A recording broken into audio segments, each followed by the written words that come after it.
নমস্কার, আমি দিগন্ত আর আপনারা দেখছেন আমার চ্যানেল স্পিক উইথ দিগন্ত। আজকে আমি যে কবিতাটি নিয়ে চলে এসেছি সেটি হচ্ছে কবি সুকুমার রায়ের কবিতা ছায়াবাজি। আজ কবি নয় সত্যিকারের কথা, ছায়ার সঙ্গে কুস্তি করে গাত্রে হলো ব্যথা। ছায়া ধরার ব্যবসা করি, তাও জানো না বুঝি, রোদের ছায়া চাঁদের ছায়া হরেক রকম পুঁজি। শিশির ভেজা সদ্য ছায়া সকালবেলায় তাজা, গ্রীষ্মকালে শুকনো ছায়া ভীষণ রোদে ভাজা।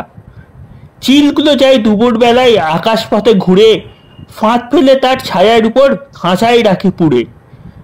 কাগের ছায়া বগের ছায়া কত ঘেঁটে, হালকা মেঘের পাংশে ছায়া তাও দেখেছি চেটে। কেউ জানে না এসব কথা, কেউ বোঝে না কিছু, কেউ করে না আমার মতো ছায়ার পিছু পিছু।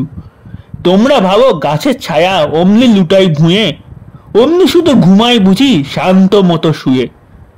আসল ব্যাপার জানবে যদি আমার কথা শোনো, বলছি যা তা সত্যি কথা, সন্দেহ নাই কোনো।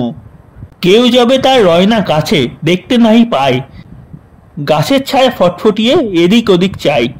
সেই সময়ে গুড়গুড়িয়ে পিছন হতে এসে ধামায় চেপে ধপাস করে ধরবে তারে ঠেসে। পাতলা ছায়া ফোকলা ছায়া ছায়া গভীর কালো, গাছের চেয়ে গাছের ছায়া সব রকমেই ভালো। গাছালি শেকড় বাকল মিথ্যে সবাই গেলে, বাপরে বলে পাড়ায় ব্যামো ছায়ার ওষুধ খেলে।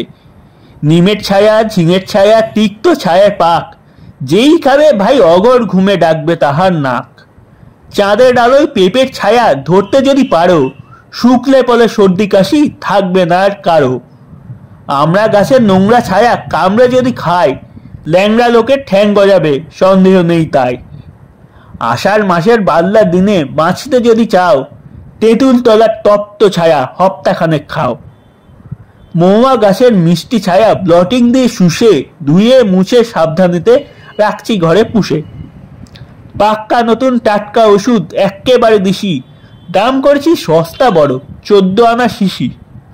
এই ছিল আজকের কবিতা। কবিতাটাকে ভালো লাগলে লাইক করবেন এবং কমেন্ট করবেন এবং বন্ধুদের সঙ্গে প্রচুর পরিমাণে শেয়ার করবেন এবং অবশ্যই চ্যানেলটিকে সাবস্ক্রাইব করে আমাদের সঙ্গে থাকবেন। দেখা হচ্ছে আবার পরের অন্য কোনো কবিতায়, ততক্ষণ বাই বাই।